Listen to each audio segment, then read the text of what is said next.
Hello, everyone. Welcome to our lecture series, The Arab Spring After 10 Years. Today is the third session of our lecture series. And while we spoke generally in the beginning about protest dynamics in the broader MENA region, and last week, Thursday, about the classical cases, so to say, of the early Arab Spring period, that is Tunisia, Egypt, and Syria. Today, we will zoom on in two important countries in the region that have not been classical Arab Spring cases, but that arguably shaped outcomes in a number of other countries in the region. That is Saudi Arabia and the United Arab Emirates. With the question, are they or have they been the spearheads of the counter-revolution? What has been the counter-revolution? Have they been spearheads? We will discuss this today. And for this, we have three really good speakers here. And I will just briefly introduce our moderator of today's event, Professor Amal El-Obeidi. She's a professor of political science at the University of Benghazi in Libya. Currently, she's a fellow at the Academy of Exile, one of our cooperation partners here in the event series, and based at the Free University in Berlin. Before, she was a research fellow and a Humboldt fellow at the University of Bayreuth in southern Germany. And she has been the co-founder and vice president of the Libya Experts Forum since 2017. Welcome, Amal. It is great to have you. And probably later in the meeting, it will become clear why it is good to have someone with such an expertise on Libya and the Maghreb, on North Africa, when also speaking about the role of the Gulf countries. This has been a deliberate choice, and we are very much looking forward to this event. I hand over to Amal, who will do the moderation and introduce the other speakers. Thank you. Thank you so much, Andrea. Thank you. Well, thank you so much. And I would like just to start by saying that on behalf of the organizers, Academy in Exile, Free University Berlin, and GIGA, German Institute for Global and Area Studies, and Heinrich Böll Foundation, Hamburg Research Unit on Global History, University of Hamburg, I would like to welcome all the participants and the panelists of our meeting today, which is part of lecture series on Arab Spring, 10 years later protest cycle in the Middle East and North Africa. As we all may know, that Arab Spring uprising were shaped by large popular protest movements in many Arab countries. The first wave started in 2011 and spread Tunisia, Egypt, Libya, Syria, Yemen, Bahrain, and after 10 years, the assessment of the Arab Spring showed different experiences and also consequences. A civil war in Libya, Yemen, Syria, 10 years of course, the Tunisian democracy remains a work in progress. Many of these uprisings were already immediately confronted with strong counter-revolution tendencies. Among these, of course, are the resource-rich Gulf monarchies of Saudi Arabia and the United Arab Emirates are the leaders of the counter-revolutions, or is their regional politics more ambivalent, as their anti-regime interventions in Libya and Syria would suggest. These questions and many others related to this will be addressed in our panel today on Saudi Arabia and the United Arab Emirates, spearheads of counter-revolution. I'm very honored to introduce our distinguished speakers. First of all, Dr. Thomas Richter is a senior research fellow at GIGA Institute for Middle East Studies since 2013. Also, Dr. Richter is editor of GIGA Focus Middle East since 2018. Dr. Richter also was visiting fellow of ZB Berlin and Research Unit Democracy and Democratization. Also, Dr. Richter current research mainly focus on structural adjustment and sectorial transformation. Among his work or publication, we could say that he worked intensively in the Gulf area. Among his publication, of course, pressure by decreased price of oil, post-2014 adjustment policies in the Arab Gulf and beyond, and also oil and political economy in the Middle East overcoming rentierism. Our second distinguished speaker, Dr. Jane Kenanmont, which is Impact Director of European Leadership Network in London since 2020. Previously, she was head of program the Elders, an organization of global leaders founded by Nelson Mandela to work for peace, justice, and human rights around the world. Deputy head of and senior research fellow at the Middle East and North Africa program at Chatham House in London. Also, she worked on various projects that analyzed the roots of regional conflicts and brought younger generation voices from the region into the debates on policy solutions. I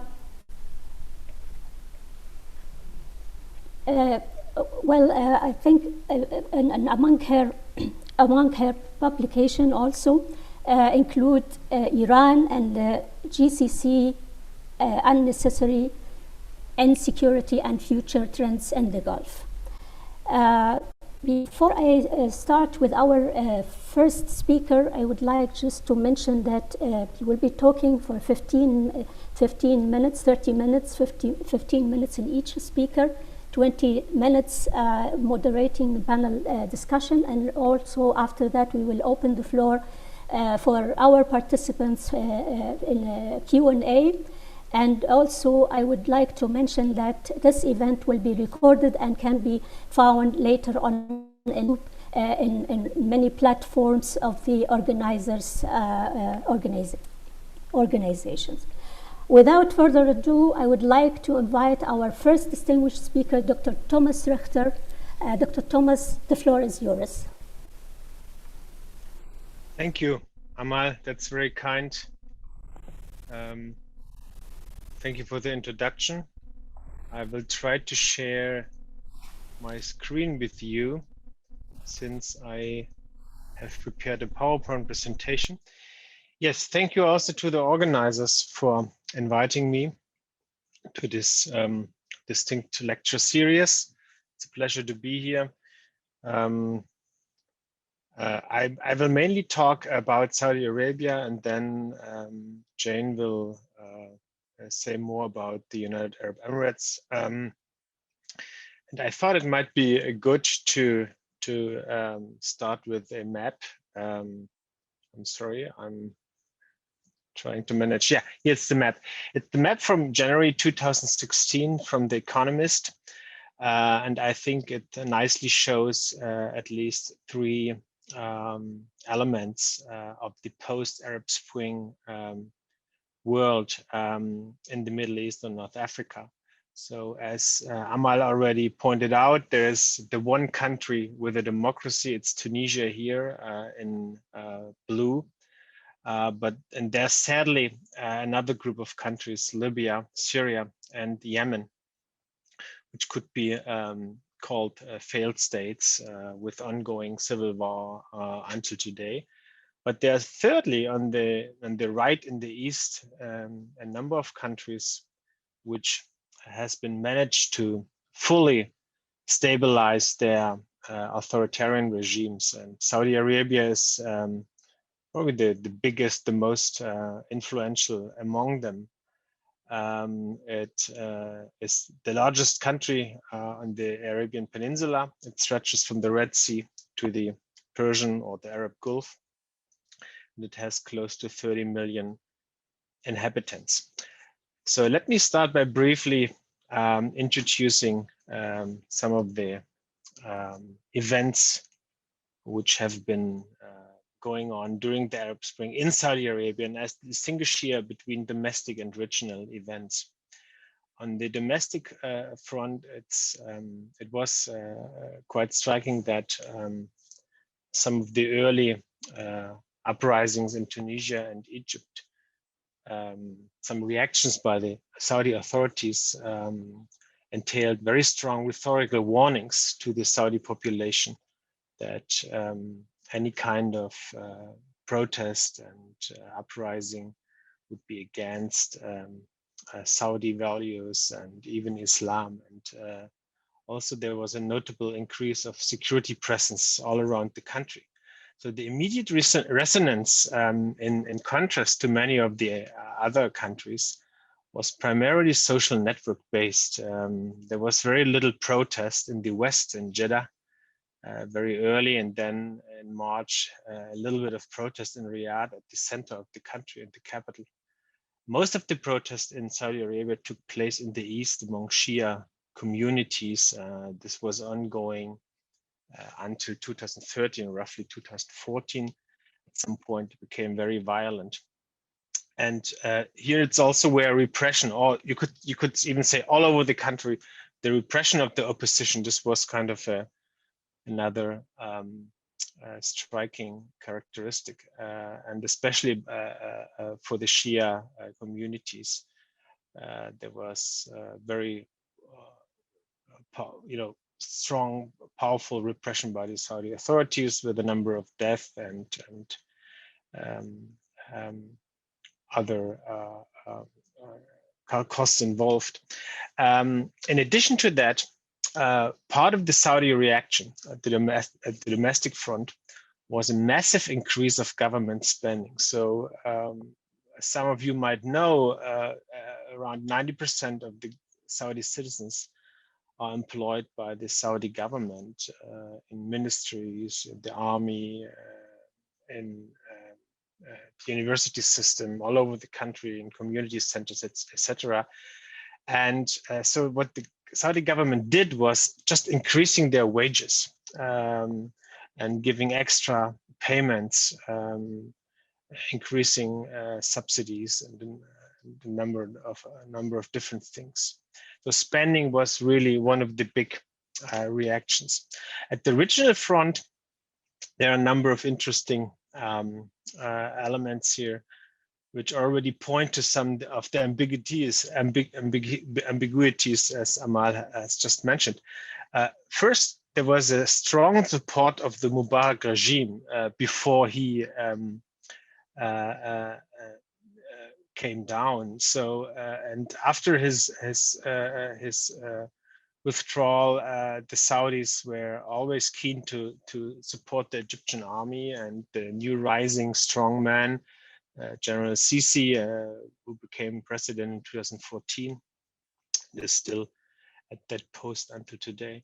Also, an interesting element of the Saudi reaction previously, in the very first month of the Arab Spring, was they created a number of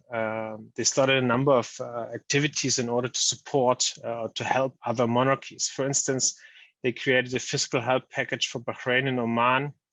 In March, they intervened in Bahrain. I think Jane will say a few more things on that specifically. And then they also offered to Morocco and Jordan membership in the Gulf Cooperation Council in May 2011. So this was a clear signal that for the Saudis, the existence and survival of all of the other monarchies are of some concern. So interestingly, on the other side, Saudi Arabia were quite supportive in some policies trying to bring down the Gaddafi regime in Libya. So they were strong supporters organizing Arab League support of the no-fly zone in Libya, which was a necessary condition for the US to then the military operation work against the Gaddafi regime. And they were also supporting, at least since 2012, more openly, some opposition groups in Syria against Assad. Even the Abdullah, the late king of Saudi Arabia, was openly demanding to bring down the Assad regime. So this is what you see here already is a kind of differences, a kind of difference in the reactions at the regional level with regard to some of the republics and on the other side, the monarchies. So let's briefly go through some of the domestic pillars of authoritarian stability, because I believe this is important to keep in mind, and it also partly explains some of the original interests and strategies. So as I mentioned briefly a few minutes ago, oil revenues play a large role in Saudi Arabia. It's an oil-producing state, and a large majority of Saudi citizens is employed by the government. Everything is highly subsidized, and the private sector depends on government contracts. Second point is that the Saudi royal family keeps key positions in the bureaucracy, the army, and the internal security apparatus. So it's in their interest to keep the system stable as a family. And there are several thousands of princes being estimated working somewhere in the system. A third point is what it's usually referred to as Wahhabism. It's a specific interpretation of Islam, and this is a key source of religious legitimacy in the country. So it's being it has been used, or it was used, especially during the Arab Spring, as a source of framing, discursively framing what is good or what is bad. And as I mentioned at the beginning, it was also used in religious terms. It was framed in religious terms that uprising or any kind of protest would be against Saudi values and Islam. And the Saudi king is also the custodian of the two holy mosques in Mecca and Medina, very important, maybe one of the most important positions these days in the Muslim world. And the Islamic scholars have gained considerable power in public policies and are key supporters of the Saudi royal family. And last but not least, increasingly, and this became clear during the Arab Spring, repression is playing an important role preventing or sustaining the system. It's being used to suppress alternative political views and identities, and it was used especially during the Arab Spring to prevent coordination between the different opposition groups, the liberals, the Islamists, and the Shia groups especially.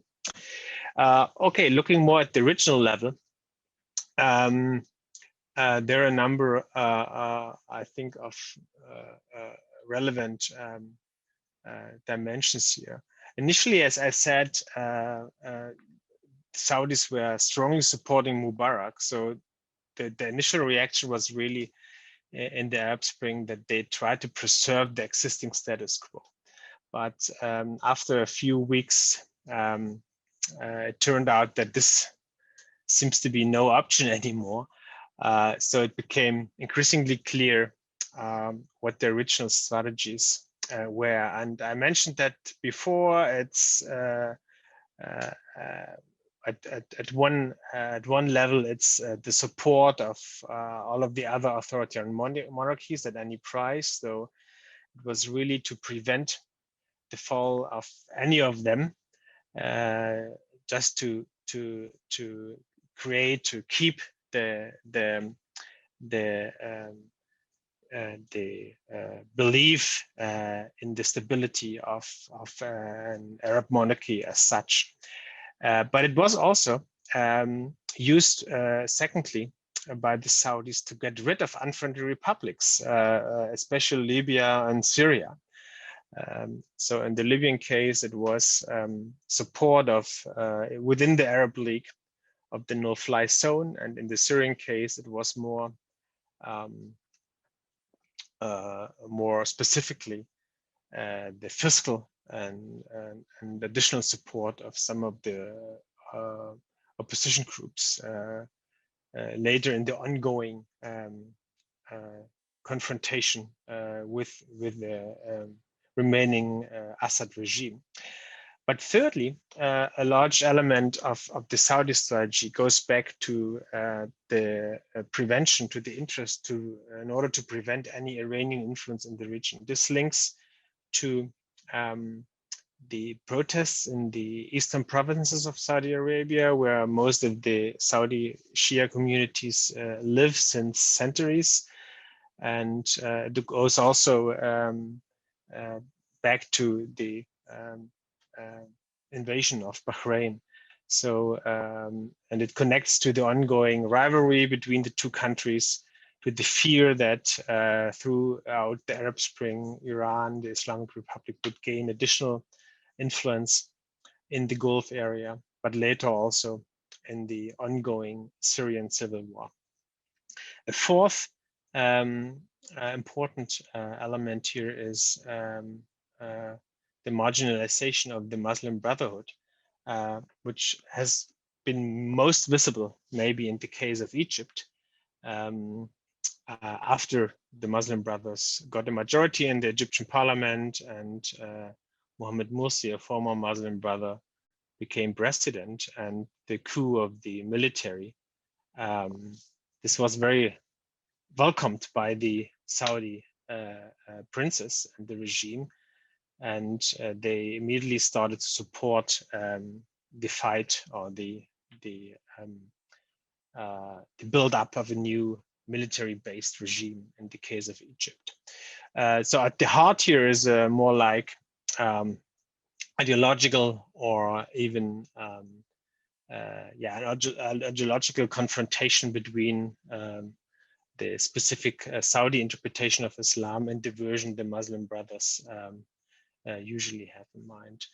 And if there's more time, I hope we can extend that discussion a little bit in the Q&A if this is necessary. Okay, a few words as a way of conclusion, concluding a bit on what are two important dimensions on a post-Arab Spring perspective looking at Saudi Arabia. And I think there might be many, but I would concentrate on two. One is that, as I said before, Saudi Arabia is a hydrocarbon society, and very much depends on high oil revenues. And on the chart on the right, you see the oil price, the world oil price, and the yellow mark is the year 2011. So the oil price was actually during the Arab Spring was extremely high. So this created a lot of revenues for the oil monarchies and especially Saudi Arabia. So the capacity to spend to co-opt opposition groups, to build up a repressive structure was very high. So, but this changed in 2014. So the oil price in the middle of 2014 went down, and it's oscillating around whatever, $50–60 US dollars per barrel. And this created a lot of structural problems for the Saudi state budget, but also for the state budgets of the other oil monarchies. And this is one of the biggest challenges, I would say, Saudi Arabia is faced with these days, because everything depends on government revenues. A second post-Arab Spring dimension is the rise of Mohammed bin Salman, the current crown prince. He's one of the sons of King Salman, who became king in 2015, in early 2015, after the late king died, and for a number of different reasons, he was different then, or he became influential, and then he started to implement different policies. And most famously, sadly, the continuation of repression is connected to him, and it's a kind of repression which has not been seen before. In the case of Saudi Arabia, it's a domestic repression, but it's also an transnational repression. So the Saudi regime is trying to infiltrate and repress a number of oppositional groups and figures outside of the country. But to him also a vision to 2030, and I'm trying to finish with that, is connected to Mohammed bin Salman. It's his way of expressing a future Saudi Arabia. And the big question is here whether he will be able to implement all of the changes which have been announced in that vision. You know, the aim is to restructure the economy, to create new employment opportunities, to open up the country to the whole world, for not only for foreign investments, but also for tourism, to increase the rights of women, etc. So with that, I finish and conclude and hand back to Amal. Thank you very much for listening.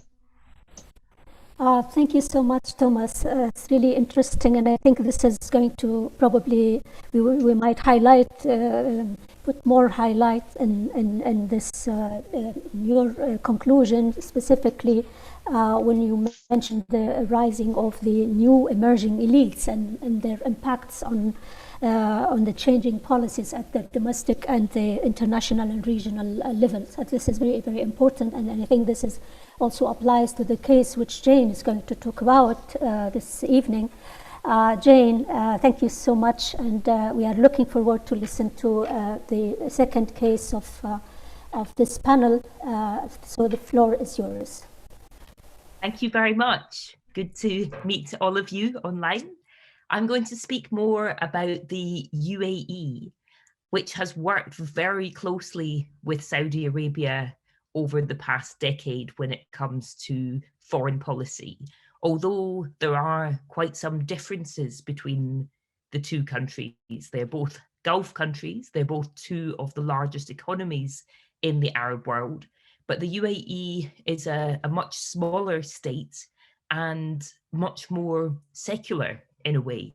It is a paradoxical country in some ways for Westerners to look at. It's often perceived as being a liberal place because it is socially liberal, and it's famous as a destination for tourists and for international business.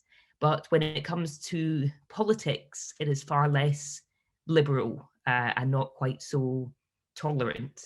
And yet it has made strides beyond many others in the region when it comes to interfaith dialogue. So there are a lot of differences here from Saudi Arabia, which still has extremely limited religious freedom, but Saudi Arabia in recent years has moved a bit more towards the UAE model of basically being an oil-rich country which is beginning to grapple with the prospect of the oil era ending. It has no plans to become more democratic as a result, but it does want to offer its citizens a good lifestyle, or at least a good lifestyle for those that are content not to debate politics and not to question authority. So in some ways, one wonders why the UAE would be so concerned about the Arab uprisings, because its own population is not highly politicized and it had no experience in 2011 of significant protests. The only protest that I'm aware of that took place, in fact, was an art exhibit. There was a Biennale exhibition in Sharjah where an artist did a kind of flash mob style protest, which was then stopped. But there was nothing in terms of citizens mobilizing and taking to the streets like their counterparts elsewhere in the Arab world, largely because their situation was very different. The UAE is a small state. It has around 10 million people today, but it only has around 1 million citizens. The vast majority of the population are migrant workers, and there's a whole variety of nationalities and levels of income among that migrant population. But for the most part, these are single men from South Asian countries who come to work in construction and services and some manufacturing and make up most of the private sector labour force. You have a real divide in the population between citizens and migrants because there is almost no pathway for migrants to become citizens. Unlike in many European countries, citizenship is linked very closely to being born in the country and being able to prove your descent from other people who were Emirati citizens. So you have this kind of dual population, a minority of citizens who are really very wealthy compared to most of the rest of the world, and then a large number of other people who might from time to time strike to complain that they're not getting paid, but generally are not politically active because they are on precarious temporary visas, and if they complain too much they might well find that they lose their jobs and are deported, something that has happened repeatedly to people from other Arab countries that have got involved in politics in the UAE. So very different population dynamics from the rest of the Arab world. But it still is a country that was aware that it had a very young population, that its young population mostly depended on jobs from the government, and that young population was globally connected, interested in watching TV and reading social media from around the region, and that they might start to get ideas from what happened elsewhere. And although a lot of what we will talk about is in some ways negative pushback against the Arab uprisings, I would say that one positive thing that happened is that the mass youth-led demonstrations around the region, described by some as a youthquake, did accelerate a much needed process in the Gulf of starting to make a transition to younger people being in political office.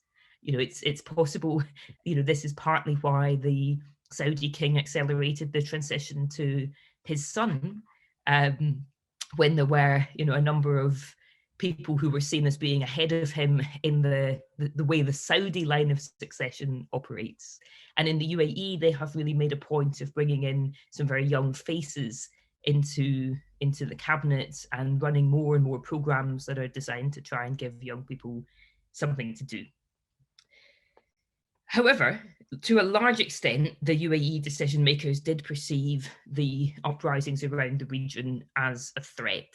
They were worried, especially, that political Islamists would gain power and that would have really negative implications for the UAE governing system by potentially undermining some of its regional allies and possibly giving Emiratis ideas about political Islam that would conflict with the UAE's economic model, which is very much based on being somewhere that is very open to Westerners, where alcohol is freely served, tourists are welcome, and so forth.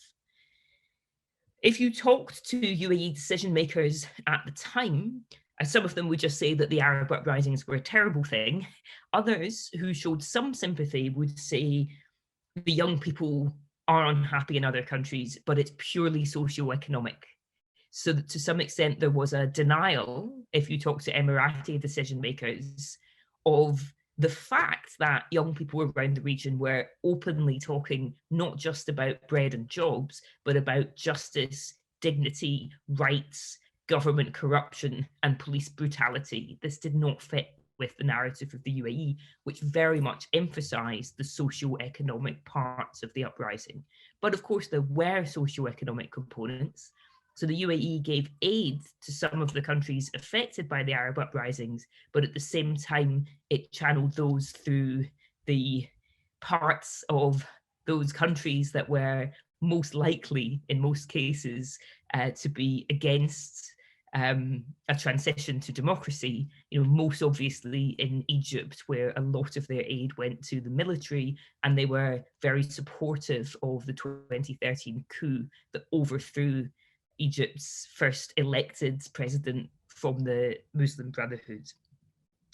Again, if you talk to Emirati decision makers about this, they will essentially say that the Arab uprisings were socio-economic protests involving innocent youth, which were hijacked by extremists. They perceive the Islamist movements that were elected in various places as simply being terrorists, and they basically write sort of non-Islamist political movements out of history. And although the UAE is generally very, very friendly with Western governments and very close to the US, it was deeply shocked by the US's response to the Arab uprisings, especially in Egypt. And I think in some ways there was a massive miscommunication here, that the UAE and to some extent Saudi Arabia, they still partly blame the US for the fact that Egypt's former president, Hosni Mubarak, was overthrown. They constantly repeat the idea that he was a friend to the West and the West stabs him in the back. And yet, if you talk to the American decision makers from the time, they initially backed Mubarak when he faced protests in the first place in February 2011. The then Vice President, Joe Biden, said, he's not a dictator, he's an ally, ignoring the fact, of course, that in the Middle East, the dictators normally are the allies. But over time, the US saw that there was such a swell of support for change in Egypt that they could not do anything about it. They were not going to intervene. And they could see that the Egyptian army itself had become ready to essentially dump Mubarak, knowing or believing, in the case of the Egyptian army, that if they dumped Mubarak as an individual, they would be able to preserve the power of the army as an institution in the regime. And indeed, they have done that. If anything, the army is probably more powerful. And there's now a long-standing and aging former military general ruling as president over a regime which is largely still a military one. So, perhaps some of the concerns of the UAE were exaggerated, that they felt that the US was responsible almost for changes that the US thought were organic changes happening in the Arab world. But this led to quite a strong worry close to home, because for the UAE and for Saudi Arabia and all the Arab states of the Persian Gulf, their security is underwritten by the US. They would describe themselves as partners. In some cases, such as Bahrain, they're counted as non-NATO allies of the US. But the reality is that they are dependent. They rely on the US to protect them, particularly from Iran. They cooperate closely with the US to fight internal terrorist threats. And what became really apparent to them during the Arab Spring was that that security relationship with the US was not necessarily an insurance policy against security threats as they would see them, if those were security threats coming to the government from their own people. And here again, a fundamentally different way of viewing the world between the American decision makers and the Gulf decision makers. If you look at the State Department's annual report on human rights, one of the rights that they enshrine in that is the right of people to change their government. And in the Gulf, that is not a right. That, by Gulf government standards, makes you an extremist. So although these countries cooperate closely with the US on security and on countering extremism, in some ways they've got very, very different ideas of what extremism means. And this became very clear, particularly over Bahrain, which I will spend a couple of minutes talking about, because 3 of the Gulf countries, Bahrain, Oman, and Kuwait, did experience actual significant street protests by young people during the Arab uprisings. But these were most significant in Bahrain, which has got a very long history of opposition mobilization and open questioning of the legitimacy of having a monarchy at all. And in Bahrain, again, the official line from the Bahraini decision makers is very much that the country had no history of any problems. They had never known democracy until their king came and started to give them political reforms. And the official line from the Bahraini government is similar to UAE, that protests were hijacked by extremists, and that the people that were rising up in Bahrain saying that they would like to have a constitutional monarchy in some cases, or a republic in some cases, were all agents of Iran and were all being manipulated. And this version of events, is very much motivated by a desire to discredit the long domestic history of opposition and the kind of real domestic drivers of why young people would protest and why young people might want to have a say in their government. So Bahrain actually saw, without going into too much detail, Bahrain actually saw about a month of protests where protests started peacefully, police violence made them worse, negotiations started to happen between members of the opposition and the country's crown prince. And the moment that those broke down in the middle of March 2011, Saudi Arabia, the UAE, and other Gulf states sent troops into Bahrain. It was very, very visual.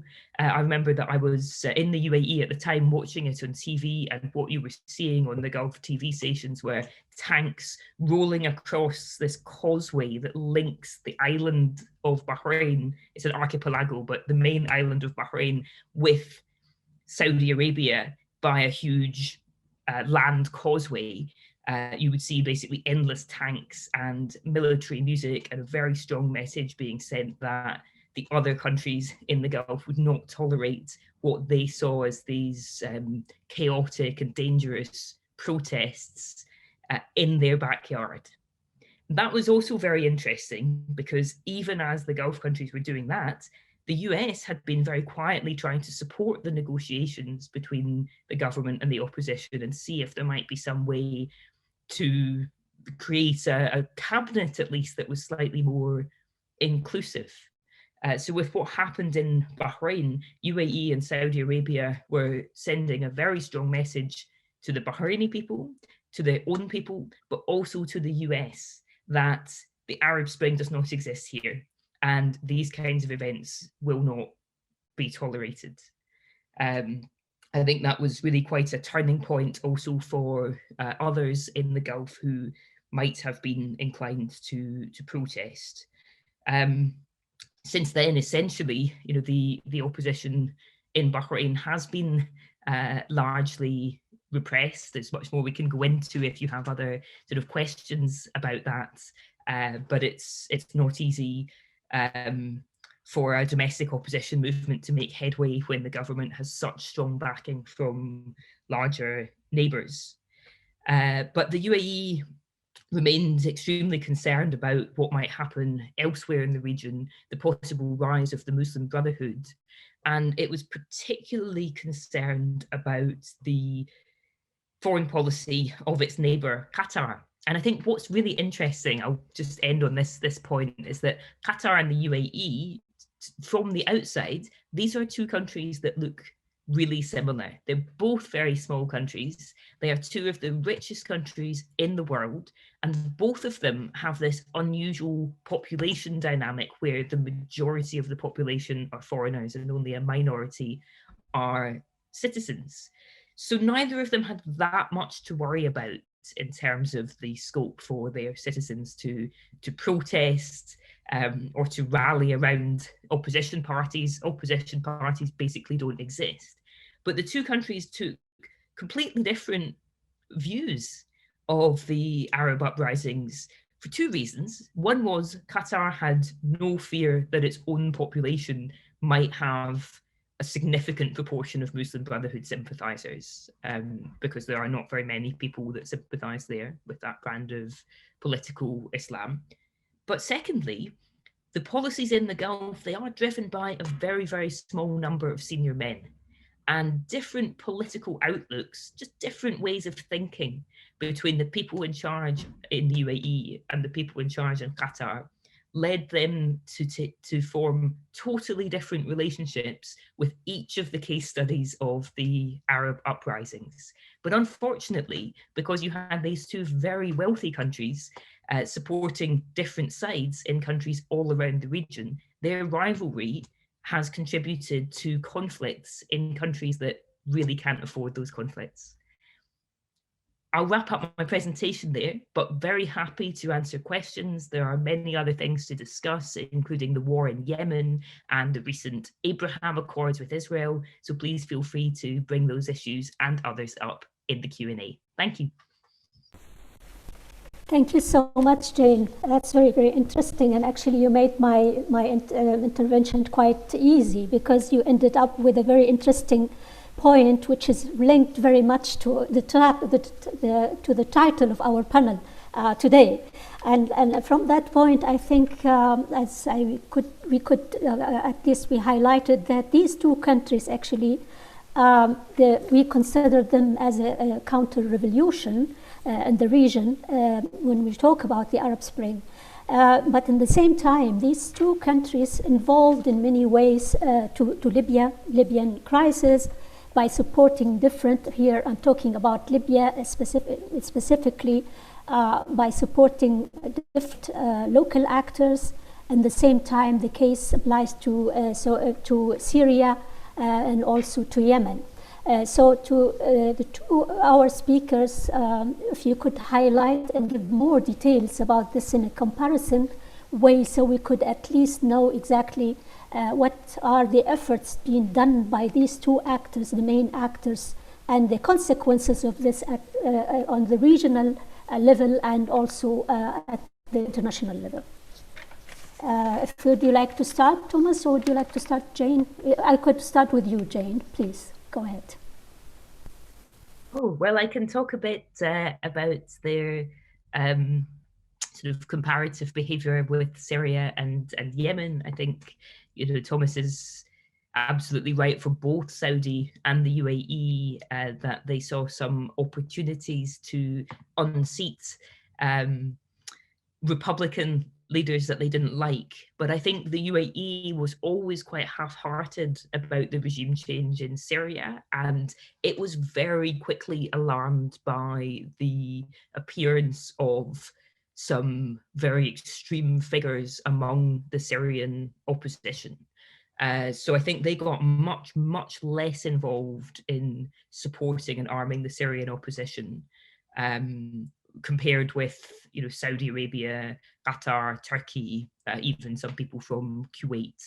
And they have also relatively recently been the first Arab countries to reach out to Syria. They've reopened their embassies there. They have had contacts directly with President Assad on humanitarian issues to do with COVID, but I think it's been something they've been keen to do for some time, because they took the view that stability in Syria for them was better than the possibilities of having a Islamist takeover there. Yemen, their policy has really evolved over time. Yemen, for a very long time, Yemen has been seen by Saudi Arabia as its backyard, because it's their neighbors. They share an incredibly long border. That border is quite porous, And of course, Saudi Arabia has always had security concerns about the fact that it is a wealthy country next to the poorest country in the Arab world, where development levels are much lower than in any other parts of the region. The UAE didn't traditionally have major interests in Yemen. And to a large extent, it went along with Saudi Arabia, firstly, in agreeing that there should be a negotiated transition in Yemen, that in some ways the government had run out of time and needed to refresh itself after the uprisings. But then, come 2014, when there was a coup by the Houthis, and some months later, in March 2015, as the Houthis expanded their power, Saudi Arabia decided to do something it had never done before, which was to lead a military intervention. And I think this very much relates to the sense I described earlier, that the US wasn't doing enough from their point of view to protect them from the security challenges that they saw. They wanted to show that they could act as a more independent military power. And the UAE, I believe, essentially joined Saudi Arabia because it wanted to help Saudi Arabia, not so much because it had direct security fears from Yemen. But, that's now 6 years ago, and a lot of things have changed. The war has not been a success. Saudi Arabia is offering a ceasefire, it is looking for an exit strategy, and it's taken a big knock to its reputation. The UAE has very much focused its efforts in Yemen in establishing a kind of power base and economic interests in the south of Yemen. So not on the front line with the Houthis most of the time, sometimes on the front line with Al-Qaeda. But its interests in Yemen have become much less focused on sort of staving off Shia Islamist threats, and much more about building a long-term presence in this very poor country, which it can see could one day be a very rich country. So part of the UAE's thinking, which I didn't really have time to go into, is very much about the scope for poorer countries in the Middle East and Africa to become wealthy as China rises, as the middle class in the developing world rises, and as what is called South-South trade continues.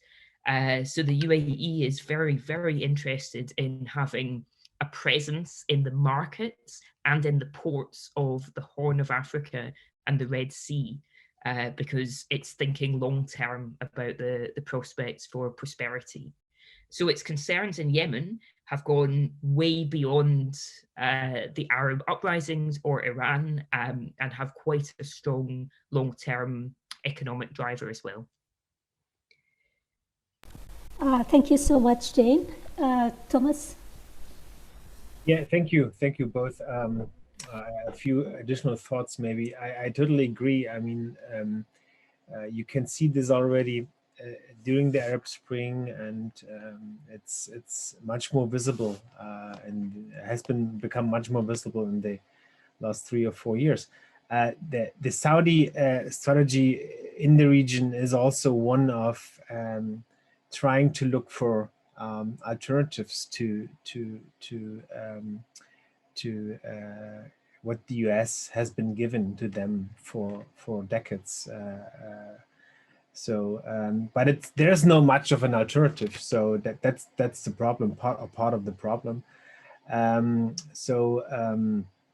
It is a certain challenge also for the future. And I think the Emirates have done a slightly better job here it's building up their own military capabilities, trying to create independent linkages within and even outside the region. Though, and the second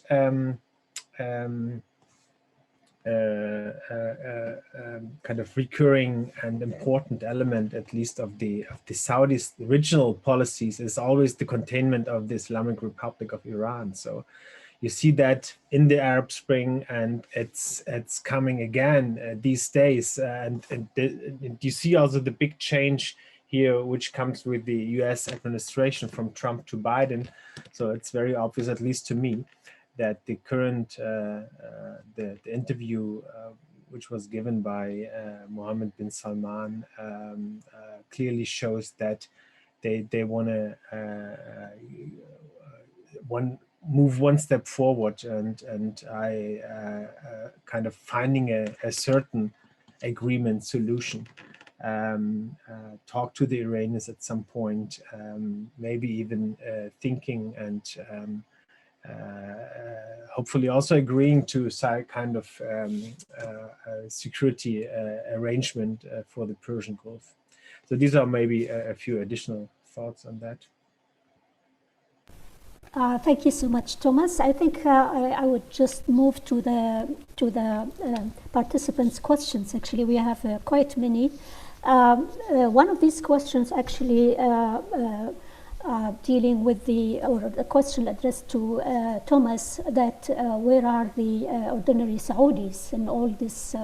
Could you tell us more about the reactions from the Saudi society and how the ordinary Saudis, not the regime, think about 2011 uprising? I think, yeah, Thomas, if you could just go for that question. Yeah, thank you, Amal. That's a very, very good question. There is not a lot of research on that. It's also difficult to research comprehensively. So it's actually almost impossible to do survey research, you know, what you usually do in Western societies. The only facts or the only knowledge we could rely on are more like anecdotal. It's anecdotal evidence from talking to people, newspapers, and, you know, what has been coming out from some of the opposition members. So I don't think there is a kind of a, or let's put it this way, my understanding is that the majority has an interest of the population, has an interest in social and political stability. So it's also something this was kind of used also by the Saudi authorities in that period to remind everyone about what they have in terms of income, in terms of social stability, and the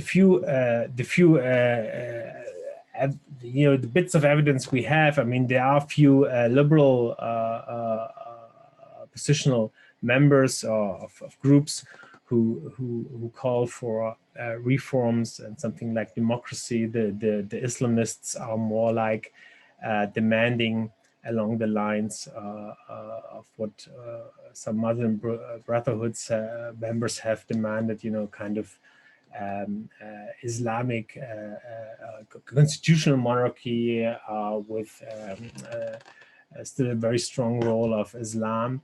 And the Shias, more specifically, what they in the East mainly, what they demand are mainly, the acknowledgement of their rights, equality in terms of being Saudi citizens. And later in the ongoing confrontations, I mean, many of them then, I mean, as it happens usually in uprisings, demand the release of the prisoners, of the stopping of the violence, etc. So these are some bits and pieces. Thank you. Thank you, Tom. Please go ahead. Please.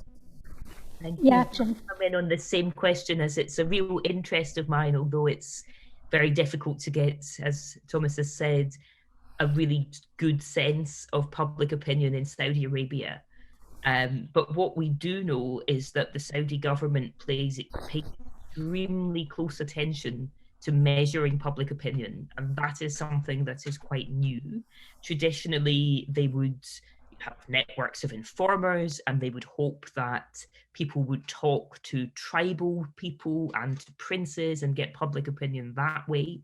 And I think partly in response to the Arab uprisings, the authority, and also their big concerns about young people joining ISIS, either in Saudi Arabia or overseas, the government now looks really heavily at public opinion. But that's not necessarily in a democratic way. Obviously, a lot of that is about surveillance and about trying to control public opinion and clamp down on people who might influence public opinion in a negative way. But I think some of the changes that we've seen, in the past 10 years in Saudi Arabia, they really have been geared to trying to please young people. And what has changed is the leadership previously aligned itself with the people that were more religiously conservative. That was one of their constituencies. Now they have switched to a constituency of largely urban youth, and so the rules have changed. You can do stuff in your social life that you could do in other countries that was previously forbidden for decades. And I do believe some of this is influenced by thinking the young people are the majority, and if you don't give them at least some social space, then things could explode. Just to add to that, for the UAE, at the time of the Arab Spring, they might not have worried much about their own country having protests, but they did worry about what might happen in Saudi Arabia. Very difficult if you're a tiny, rich country, with all this business and all these tourists, but you're right on the border of a vast country that you have no control over, that you fear might be quite unstable. So they've had a very strong interest in Saudi Arabia trying to change its relationship with its youth. Thank you, Jane. I think there is a very interesting question actually here in the Q&A. I think it has to do with the idea how the UAE government keeps their citizens so politicized or unpolitical. Actually, this is very interesting because many of the Arab regimes used lots of the political socialization agents, either through the media or the education system, in order to politicize their citizens.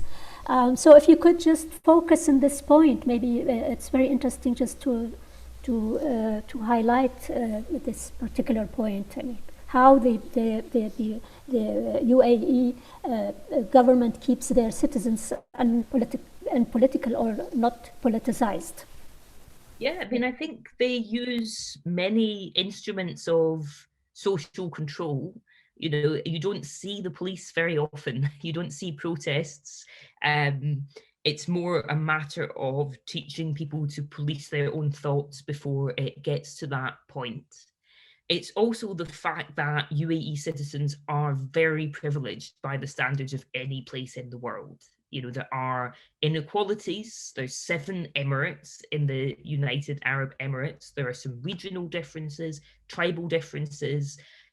They're not all super wealthy, but broadly, compared to people elsewhere, this is a very rich country, and people have a lot to lose if they rock the boat. The economic standards of living are really quite good.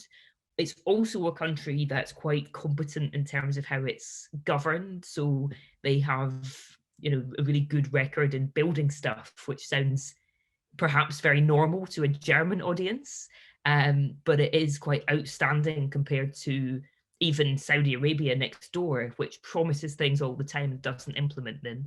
The UAE is seen as a place that has quite an effective government. So there's a whole bunch of positive things that mean that Emiratis will say that they like their system, but it is also the case that if you begin to ask questions, it can start to get dangerous quite quickly.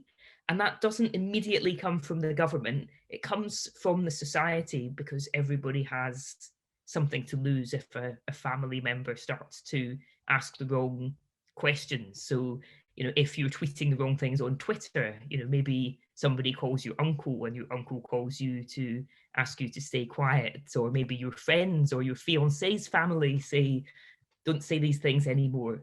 You know, so a lot of it happens at very early stages where someone might start to dissent. And for people who have really openly challenged the system, or maybe they've not challenged the system, but they have exercised desires for human rights. You know, some of the people who are in prison are human rights activists or human rights lawyers. You know, people can go to prison for a very long time. You know, prisons are, like in Saudi Arabia, they're not well inspected. There are many reports of torture and abuse in prison. So, you know, there are quite extreme consequences that can happen for people who take up the cause of human rights or democracy. Thank you, Jane. I would like just to ask Thomas, I think we were talking about the new emerging elite. So here we are talking about Prince Salman and its role in changing policies specifically at the domestic level, although there are the Saudi Arabia record of human rights violations is quite visible. But on the other hand, we witnessed during the past few years some of the changes at the domestic level regarding the women's rights. For instance, women now in Saudi Arabia, they started at least having the permission of driving cars, and some are doing many activities, although some other activists in Saudi Arabia, like Al-Hadlul and some others, I think they have been in prison, and there are some other issues. Which is, so do you think this is these new emerging elites, and might be this question also might be also Jane might comment on this when we talk about the Emirati case. I would link this question also to one of the audience questions, which has to do with how can the prince work to the fulfillment of his vision 2030 with such Western and modern vision, and on the other hand, be so conservative and also repressive. Thomas. Thank you, Amma. These are very good questions. I think let's start maybe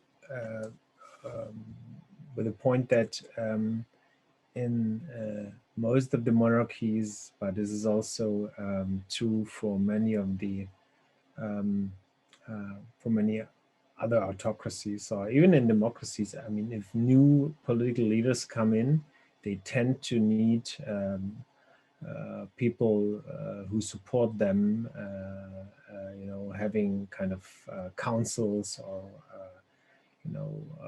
smaller groups of experts providing advice, but also, more broadly speaking, within the bureaucracy, within the ministries, and the security forces. So they need support. And there is a tendency that if young leaders come in, that they try to recruit among their networks, and then to bring in trusted people for key positions. So, and I think that's what you also see, or what we have seen in Saudi Arabia since 2015 with the king, but also with the now Crown Prince Mohammed bin Salman.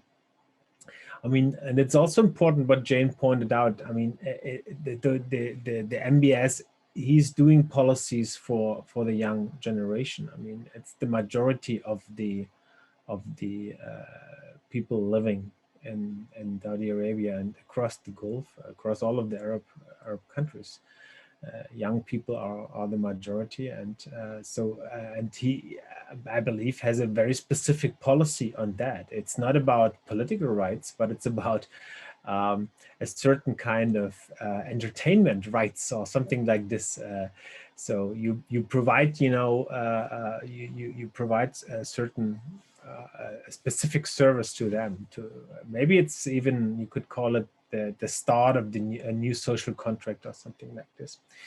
As for Vision 2030, and the specific question, I've seen that question in the chat. That's one of the big contradictions. I totally agree. And I see a lot of upcoming and future conflict here. So I personally don't believe that the conservative segments of the Saudi society will, keep silent forever, given the ongoing changes. It's also kind of a quite natural process. I mean, in all over the world, I mean, modernization takes place, economic, political, or social modernization. There will be conflicts between the different segments, between conservative, more modern segments, between cohorts, the young and the elderlies. So yeah, I don't know of any. I don't have any more specific prediction on that, but I think it's very likely that there will be some movement at some point from the conservative part of the society. Yeah. Thank you, Thomas. Would you like to comment on this regarding the new emerging elites, both in, I mean, at least here, you might mention the role of the emerging elite in United Arab Emirates. Yeah, I mean, the UAE hasn't undergone the kind of transformation that's happened to Saudi Arabia in the past few years, because it has been largely ruled by its crown prince since about 2005. But they have been keen to sort of build up a new, younger generation elite and very much give a kind of younger face to the government. So that youth focus is very much there. Thank you so much. I think there is a question. Could you kindly share your assessment on the recent GCC reconciliation? Do you expect a rift between Qatar and the GCC to come up in the near future again? What do you think? I think this is probably for Thomas, the question. Yeah, I don't think that I can briefly say a few words on that, but maybe Jane has more to say. I personally don't think that the rifts are, have been gone away. So it's more like of a strategic move, especially by the Saudis, to keep things going. I mean, so I mean, the ideological or more kind of traditional based differences are not solved. There is new competition coming up on the economic front, also with the Emirates, in terms of providing context for direct investments. There have been already competing policies being announced on that. So I think it's just a temporary strategic move, and we will see new rifts and conflicts coming up. I don't think it's, maybe let's put it this way, I don't think it might get as bad as with the embargo, but there will be political conflicts within the GCC for sure. I absolutely agree. I think, that rift, it was particularly between UAE and Qatar. And when Mohammed bin Salman came to power in Saudi Arabia, that became an opportunity for the UAE to bring Saudi Arabia on side. And that's what enabled it to be a real rift and not just two countries that are rivals, even though, Kuwait and Oman didn't want the rift to happen at all. It was Saudi Arabia coming on board with the UAE that made this into a big deal. And I don't think the leaders concerned have forgiven each other. I think they're still totally convinced that they were right, and they've behaved unpleasantly towards each other, and a lot of very personal things were said. But now, there's a different wind blowing in the region because you have a different American president. It's not such a warm and cozy time for the Saudi and Emirati crown princes when they go to Washington. They have a lot to deal with in the region with the after effects of COVID. They've been okay health-wise in terms of being able to take care of their citizens to a large extent. But if global oil demand, global trade, global tourism is hurting, that hurts the Gulf states. So it's practical now to work together. These countries are all pragmatic. They're often seen as being ideological, but they are all pragmatic and they can make deals. Thank you so much, Jane. I think there is a very interesting question here. The question to both speakers, imagining a scenario of a parliamentary stalemate or pro-Turkish PM government and or similarly pro-Turkish president after Libya's investigate December 2021 general elections. Would you expect the UAE and Saudi to honor their commitments made during the 2020 Berlin process, or would they rather allow the country to lapse into renewed division and conflict? This is a question for both speakers. It's a big question, actually, very difficult even to answer. Thomas, please go ahead. Yeah, I'm not sure I can say anything on that. I have to say, I'm yeah, it's very difficult. Jane, any idea? It's speculation, but I think that currently these two countries have a lot of other priorities, including priorities at home. And they are also keen not to upset this new American administration. So I don't think that they are likely to get as involved in backing rival sides in Libya as they have done before. The fact that the UAE and Qatar are less at each other's throats should also help. But it will depend a lot on Egypt. The UAE just is very closely coordinated with Egypt when it comes to Libya. And it seems for the UAE,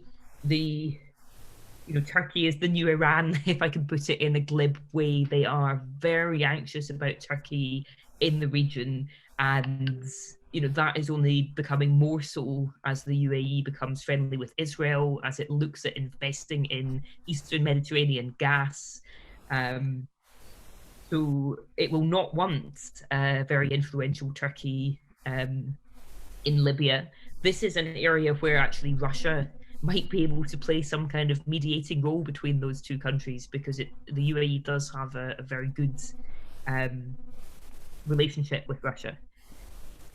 Thank you so much, Jane. I would like just to add that I think this is, I agree with you, Jane, and for the upcoming, at least for the upcoming election, which is the outcome of the Berlin conference, and of course the roadmap which was already issued in Tunis late November last year, and the consequences of this is a new united government which was approved by the House of Parliament in February this year. I think this, I would say that many of these regional actors in the country, somehow they approved of the Berlin conference outcome. And therefore, I think, at least from what we can see, the reaction of many of these countries, I think somehow they are supporting any peace process in Libya, and also a stable peace process, and at the same time also united government, in order to get rid of all the fragmentation at all levels, at the institutional and the political level. And I think this is just, we will let the future, for the coming few months, to know what would happen and what the reaction of these countries regarding to the Libyan case. Thank you so much. There is also another question. Can you give a prediction on upcoming conflicts in both countries when the income from the oil business might stop and the wealth is threatened because of the changes in the industry due to the climate change, and is there also conflict potential between the UAE and Saudi Arabia over the supremacy of the Arab region?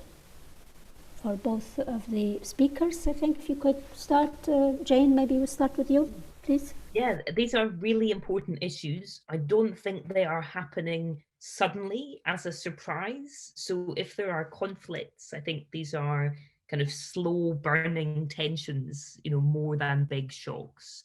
The UAE is better prepared because it's smaller and it's been saving its oil wealth for longer. Saudi Arabia is trying now to get ahead with that. But yes, I mean, this is, one of the primary concerns that will keep Gulf rulers awake at night, that for their whole lives, the royal families have been able to depend on this wealth, which, won't be there for that much longer. And that's that's the fundamental driver of Vision 2030 and the various future visions that they have in the UAE as well. Currently, the countries are working together more than anything. But clearly, you have two countries here, both of whom would probably see themselves as the senior partner in the relationship. And the prospects for rivalry to intensify, for example, in the relations with the new US administration, where generally Saudi Arabia is having a harder time of it than the UAE is. I think there will be some tensions between the leaders over some of these issues. There was a lot of pressure from the Trump administration on Saudi Arabia to normalize its relations with Israel.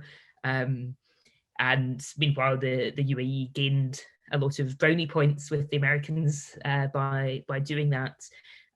These are not deep fundamental tensions. But I think that the close relationship between the rulers, it won't always be as close and straightforward as it has been in the first few years of Mohammed bin Salman's time in power. Thomas, please. Go ahead. Thank you. Yeah, these are very good questions. A few additional thoughts on my side. I agree that the Emirates are better prepared than Saudi Arabia, maybe better prepared than Qatar is the only other example, which is also being prepared relatively well. So the Emirates, I mean, they also have a unique feature in the political system. It's a federal union. Kevin, as Jane mentioned that before, different words. They also, at some point, had different policies as economic development is concerned. So there's a certain learning effect here. So Dubai has been one of the Emirates which has been running out of oil very early, and they started to build up an alternative economic structure based on tourism, based on services, banking, investment, etc.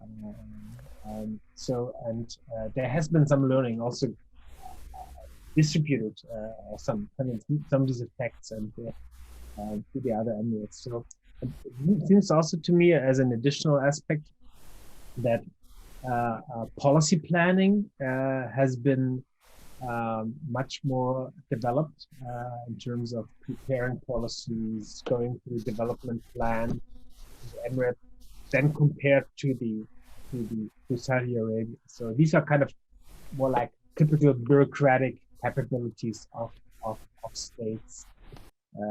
So overall, I agree. This comes in addition to the per capita effect that the per capita wealth in the Emirates is just much higher than for Saudi Arabia. So what this means is that in short, if the Saudis are running out of money, given the current world oil price, then they they might get into some additional problems. So, and these are then also social problems. So if you are not able to pay to stay at the current level of government wages, so this is then the situation where social people might organize, they start to protest, etc., etc. So in a worst case, what could happen if this Vision 2030 or the big economic restructuring in Saudi Arabia fails, it could kind of end up like one of the big Arab republics like Egypt, that running permanently out of money, having a permanent deficit, going into debt, then at some point failing to find additional debt, and then just being in the need of cutting public employment, cutting subsidies. Thank you so much, Thomas. I think we have a maybe important question. Probably the answer just 1 minute from each of you. I know that there are many interesting questions which raised by our audience. Very interesting, but I would like to mention also that Jane and Thomas are very happy to receive any question via email or via Twitter for further discussion, even beyond this panel. The question is, what role do Saudi Arabia and United Arab Emirates play in the Israeli-Palestinian conflict? Thomas, 1 minute. Very good question. That's one of the newer developments. So I think, again, the Emirates are doing this more cleverly than the Saudis, but there are also reasons for that. I think they are less constrained than the Saudi decision makers. So, I mean, there are common interests between the Emirates and Israel going beyond containment of the Islamic Republic of Iran, though there are interests in working together in certain economic sectors, looking for investments. There are, security interests, foreign policy interests, common interests in the Gulf of Aden and in the Red Sea, etc. So for the Saudis, that's different. I mean, there might be common interests, but there are also a lot of social constraints. There are a lot of deeply, anti-Semitic beliefs in many parts of the society. There are political concerns out of the role of Israel has played in the Israeli-Palestinian conflict, etc. So this is I think also where you see that even monarchies, absolute monarchies or autocracies, at some point need to take care about what parts of the society believe and what their preferences are. Jane, any comment?